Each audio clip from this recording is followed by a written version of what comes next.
Vieram pessoas de todo o lado, da Madeira, de Caminha, do Porto, de Setúbal, de Lisboa, do Algarve. E eu dirijo as minhas primeiras palavras a todos aqueles que, como eu, querem ser portugueses e querem defender, acima de tudo, Portugal.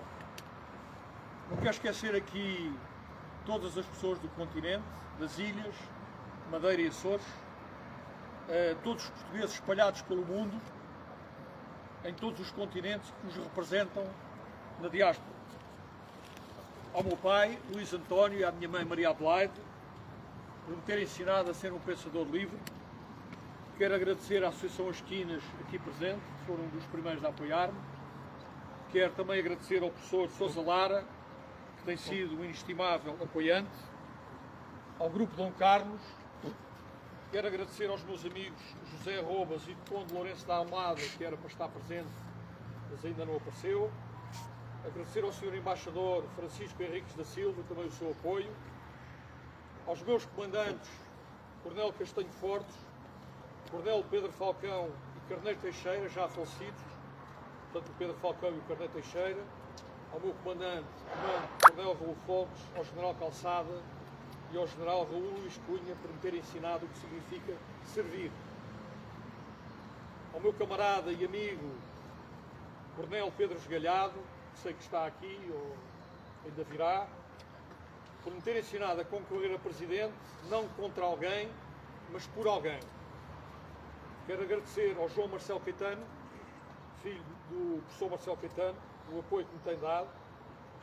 Quero agradecer ao podcast Trocar uma Ideia, à Zuga TV, ao Canal Luz, ao Alma Café, à Zorra TV, ao My Opinion de Melbourne, de apoio aos imigrantes na Austrália, ao meu Live TV em Toronto, no Canadá, e ao grupo inestimável de apoio que tenho em Vila Nova de Mil Fontes. Aos trompetistas Luís Martelo e ao João Raquel, aqui presente, que nos está a apoiar nesta cerimónia. Ao meu amigo António Ferreira, que se deslocou ontem da Madeira para estar presente aqui ao meu lado, à Catarina Henriques e à Ivone Ribeiro, à minha irmã Patrícia, aos meus filhos, e em especial um abraço ao meu irmão Luís, a passar por momentos difíceis. Escolhi este local porque a cerca de 4 km daqui, 3 km daqui, há 640 anos, em Alves Barrota, o mestre Davis, na altura com 27 anos, e Dom Nuno Alves Pereira, com 25 anos, enfrentavam o exército castelhano e combatiam com os seus homens pela independência de Portugal. Viviam-se momentos de grande incerteza em relação à independência de Portugal. O rei, Dom Fernando, chamado Inconstante, prometeu a sua filha nos tratados de Salvaterra ao rei de Castela, a Dona Beatriz, e com a morte deste deixou o país numa crise económica e moral e entregou o reino à sua esposa, Dona Leonor de Teles, concubina do Conde de Andeiro, dispostos a entregar Portugal a Castela. Camões escrevia sobre o rei Dom Fernando: fraco rei faz fraca a forte gente. E também sobre este homem aqui atrás de mim, Dom Nuno Alves Pereira, o Condestável: por este vos darei um ferro nuno, pelo que fez ao rei e ao reino fez. Este homem enfrentou o exército castelhano com 6.600 portugueses, eram 31.000 castelhanos e algumas tropas francesas, e foi um ato de desobediência. O mestre Davis não queria enfrentar em campo aberto o exército castelhano e por vezes é necessário desobedecer para conseguir viver ou promover coisas que estão muito acima de nós, como a soberania de Portugal. Dom Nuno era um chefe despido de honrarias, de galas, procurava a guerra justa, segundo Santo Agostinho e São Tomás de Aquino, e a guerra justa, coisa que não há hoje em dia, é a guerra que é feita com o intuito desprovido de cobiça e sem cometer atrocidades. O que eu sinto hoje é que a vida contemplativa, ou seja, nós pensarmos, gera o silêncio necessário para passarmos à ação. Mas, segundo o filósofo italiano Diogo Schulano, a ação sem contemplação, a ação desprovida de pensamento, gera o desnorte, gera a destruição, mas também a contemplação e o pensamento desprovidos de ação geram o acobardamento da alma e o vazio. É preciso agir. E por isso aqui estou. Vivemos tempos similares à crise de 1383-1385, quando foi a Batalha de Aljubarrota, com um país sem rumo, entregue a fracos soberanos, uma república palaciana sem futuro económico, sem soberania, sem independência, e este facto fez-me duvidar até dos mais justos. Os mais justos estão sentados, se calhar a escrever no Facebook, se calhar a comentar, mas ninguém passa a ação, e é preciso passar a ação. Eu preferi a ação e preferi dar este passo em frente, que é a guerra justa. Mas eu pergunto-me a mim mesmo, eu tenho a certeza de que há pessoas muito mais capazes de assumir uma presidência da República, que é um alto cargo da nação, e surgem-me imensas dúvidas sobre este passo que eu dei. Dona Novas Pereira, também antes da Batalha de Aljubarrota e antes da Batalha de Atoleiros, rezava com as dúvidas sobre a batalha e pedindo fé e pedindo vitória. Também eu me encho de dúvidas ao escolher assumir um cargo como Presidente da República. Imaginem-se vocês na minha posição e de repente acordam e dizem: eu quero dar um passo em frente. E as dúvidas e os temores acabam por surgir. Vivemos num tempo de substituição dos pensadores pela facilidade da inteligência artificial. O analfabetismo foi substituído pela demagogia e pela consequente ignorância do homem-massa. Vivemos num enxame de certeza, de doutores, de comentadores, de cartomantes que nos dão pensamentos de graça naquela caixinha que é a televisão, dando-nos a bandeja de exoneração do ser. Eu recuso exonerar-me de mim mesmo e busco o que me inquieta: a injustiça, a desigualdade, a pobreza das mães que deitam os filhos com fome, os meus filhos dizerem-me: pai, não temos condições para ter filhos, a miséria das guerras não justas que lançadas por ambição e maldade, e os ventos de guerra que assolam hoje a Europa. As certezas e os demagogos são o inimigo principal da coesão e da união. Sem dúvidas, não nasce a fé. Os certos de tudo abraçam o comodismo, os sentados juntam-se aos heróis, aos observadores, aos comentadores, aos heróis das redes sociais. Mesmo Cristo, ao fim de 9 horas na cruz, perguntou: Pai, por que me abandonaste? E quando estava, rezou no campo de batalha, o soldado reza antes da batalha, o atleta medita antes da prova, o médico, o cirurgião, antes de uma delicada operação, concentra-se, e é fundamental, em silêncio, contemplar o mundo e abraçar a ação. Muitas são as dúvidas que me assaltam. Porquê é que escolhi este caminho? Perante vocês todos aqui, será que irei falhar? Será que não irei conseguir? Tem tanta gente que confiou em mim. Sim, não sou destes homens, super-homens, cheios de verdades absolutas. Não sou um candidato apoiado pelo capital e pela nomenclatura instalada, cheio de certezas, mascarando os meus temores e as minhas dúvidas. Não me encontro nesse grupo, mas escolhi a coragem de arriscar e de desobedecer ao mais íntimo de mim mesmo, que me dizia: fica quieto, não te mexas. Só a ação desencadeia incertezas, gera inquietude, o romance, o mistério, em que o homem sonha e se confronta consigo mesmo e com os seus demónios, e aí surge a fé, a visão, o propósito, e a fé caminha sempre lado a lado com a dúvida que temos sobre a nossa ação. É por isso que estou aqui perante vós e relembro o poema que o meu pai escreveu antes de morrer, em que dizia: Senhor, eu que humanamente não sou covarde nem valente, quero pedir-vos fé em mim próprio e bravura. Não quero uma coroa de louros a aureolar os meus cabelos, não quero o meu nome escrito entre os imortais, nem tão pouco quero dinheiro, honra e fama a levantar-me desta imunda lama em que vivo. Senhor, que possas ver marchar de encontro à morte um homem que sabe jogar a sua última cartada da sorte. Por isso mesmo, hoje aqui estou, e perante esta oração, quero render uma homenagem num tempo em que os rituais praticamente deixaram de existir, o romance e o sonho foram substituídos pela objetividade economicista, que nos quer roubar a capacidade de sermos humanos e fazer de todos nós meros votantes, meros contribuintes e nada mais. Tenho o meu amigo João Raquel aqui ao meu lado, quero fazer aqui um ritual em homenagem será dado o toque de silêncio, seguido do toque aos mortos, aos quais eu vou pedir que façam um minuto de silêncio, e todos os presentes que me permitam utilizar alguns minutos para recordar e homenagear todos os soldados que tombaram aqui em Alves do Ronda e nos mais distantes locais do planeta a defender o ideal de Portugal. Quero também, pela primeira vez, que meditem um pouco quando ouvirem estes toques e que relembrem todas as viúvas e órfãos de guerra, assim como os pais que ficaram órfãos de filhos, não esquecendo uma multidão de mutilados que foram esquecidos e escondidos pelo Estado. Peço que dispensem também os que viviam e trabalhavam nas antigas províncias ultramarinas, que foram espoliados, traídos, abandonados num crime de traição à pátria e no abril não de cravos, mas de sangue, de assassinatos impunes e comemorados pelos tais heróis da Revolução. A verdade histórica terá que ser reposta e fazer entender que a guerra das províncias ultramarinas não foi feita nem planeada pela autodeterminação dos povos, mas por uma substituição de soberania.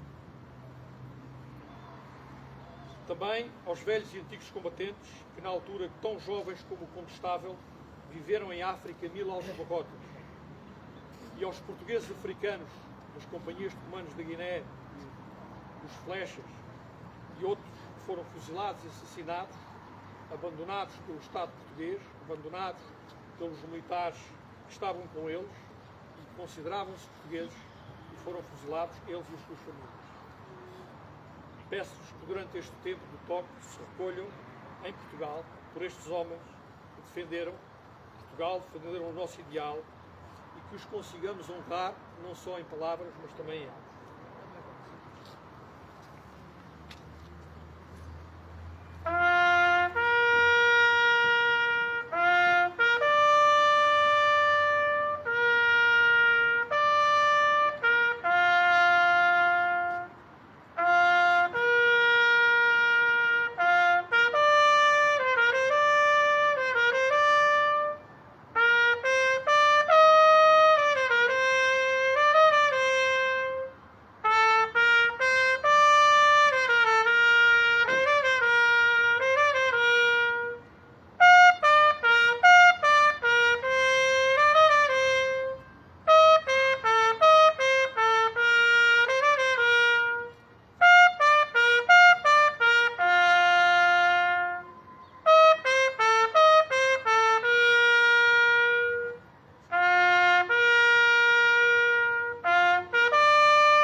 O toque de alvorada é não ao saudosismo, é não à vitimização, mas é um toque ao futuro e ao ser ator da mudança necessária a um quinto império que nos resta de um país universalista, com novas caravelas a partir para o mundo, como o exemplo de universalidade e de paz dos povos e como a voz própria, algo que Portugal perdeu e do qual perdemos a memória.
começou a chover.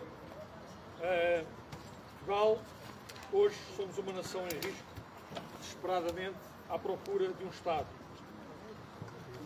Os fins do Estado, segundo ciência política, são a segurança, a justiça e o bem-estar. O Estado português falhou em todos estes aspectos. Vivemos uma justiça politizada só para os pobres, a impunidade para os poderosos, a morosidade e a promiscuidade dos poderes. Eu não vou muito mais neste mesmo discurso para não nos fazer apanhar uma carga de água, mas o Estado não é uma pessoa de bem. Trata-nos como máquinas votantes com promessas que não se cumprem. O Presidente é que nós procuramos. Após Marcelo, vai ser fácil ser Presidente. Basta não fazer o que ele faz. Mas não vai ser assim tão fácil. Nós vivemos numa comunidade com laços históricos, genéticos, familiares e culturais. Estamos unidos por um vínculo emocional de memória histórica e, para além de tudo o que nos possa separar, estarmos unidos por um fim que nos propomos. Qualquer grupo social, qualquer nação, pretende primeiro garantir a sua existência e depois alcançar os fins a que se destina. E as duas perguntas fundamentais que temos que fazer a todos os candidatos e a Portugal é, a primeira, o que é que Portugal tem de fazer neste momento para garantir a sua existência e o que é que precisamos de fazer para atingir o que pretendemos. Em 51 anos de Revolução, nunca nos disseram, nunca foi feito nenhum plano estratégico para Portugal, nunca nos disseram para onde caminhamos e andamos a navegar à vista. Tantos políticos, tantas televisões, tantos comentadores, tantos cartomantes, tantas arruaças e distribuição de bandeirinhas, tantos outdoors, tantas publicações, tantas selfies, quando afinal Portugal continua a ser um não país, com uma justiça a fingir, uma segurança a fingir, uma reabilitação dos criminosos a fingir, uma saúde a fingir, as finanças a fingir, forças armadas que não existem, valorização dos jovens a fingir e um país para os reter que não existe, fronteiras que não existem e vivemos num Portugal que nem é soberano, nem é já quase uma nação. O dever do Presidente da República é não interferir na governação nem na vida partidária, isso é uma verdade e uma regra constitucional. É ser um homem como os demais, viver com sobriedade, evitando gastos de dinheiro público, exigindo aos políticos que justifiquem o dinheiro que gastam dos seus contribuintes. Deve dar a sua opinião sempre e reiteradamente em defesa das pessoas. O artigo 133 e 134 da Constituição dizem que o Presidente pode pronunciar-se sobre qualquer assunto de interesse nacional e tem competências que o colocam acima dos partidos. Faz dele defensor das pessoas e não defensor das ideologias ou dos partidos. Tem autoridade simbólica para defender o povo e tem autoridade moral para defender a nação. Há aqui uma série de coisas que eu depois vou publicar, eu não vos vou obrigar a estar aqui à chuva, mas depois irei publicar este discurso. Mas quero terminar dizendo que sempre dependemos do exterior atlântico. Desde 1415, com a conquista de Ceuta, até 1543, chegados ao Japão, as caravelas portuguesas abriram o mundo ao mundo. Após abril, e 25 de abril de 74, com o fim do Império Euromundista, as caravelas deixaram o Atlântico e navegaram em terra firme até à Europa, à procura dos tais bens que não encontrávamos noutro local. Gastámos o dinheiro que veio da Europa mais do que tudo que produzimos e hoje devemos 80 anos ou 100 anos de dívidas ao Estado, ao exterior. Voltámos as costas ao mar e o nosso sentido atlântico. Abraçámos a burocracia europeia e o artigo 8º da Constituição, se vocês o lerem, submete-nos completamente à Europa a nível económico, jurídico e político e somos um Estado exógeno. Todas as decisões se tomam na Europa e nós andamos a fingir, os nossos governos andam a fingir que governam. Tudo aquilo que se conquistou em Alves Barrota perdeu-se rapidamente com o artigo 8º da Constituição. Foi uma revisão constitucional que se calhar nem tivemos conhecimento. Abandonámos o mar, o campo e a indústria. É no mar e no Atlântico, como plataforma mais ocidental da Europa, a CPLP, nas ligações às Américas, e podemos apostar nos nossos recursos económicos, na nossa plataforma continental. Temos de recuperar a voz e os atuais e venais políticos apagaram e venderam. Sem rumo, andaremos como andamos há 51 anos, à deriva e a navegar à vista. O Presidente, com uma bússola consistente, tem de orientar a nação nesse caminho, nessa visão que todos, sem exceção, devem ser chamados a construir. É a última folha. Para onde queremos ir? Não para onde os partidos nos querem levar. A tarefa é, sem dúvida, hercúlea. Não o faço por mim, faço por honrar um povo que é grande, mas que se esqueceu de si. Não se trata de mudar, trata-se de começar. Muito obrigado. Muito bem.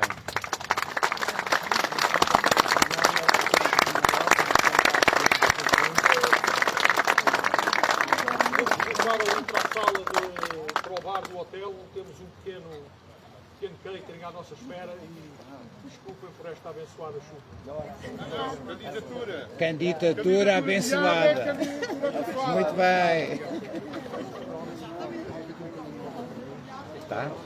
Agora é seu, não é? Também aquela que é que segura. Ai, tá. Desculpa. Esta operação de filmagem não é fácil.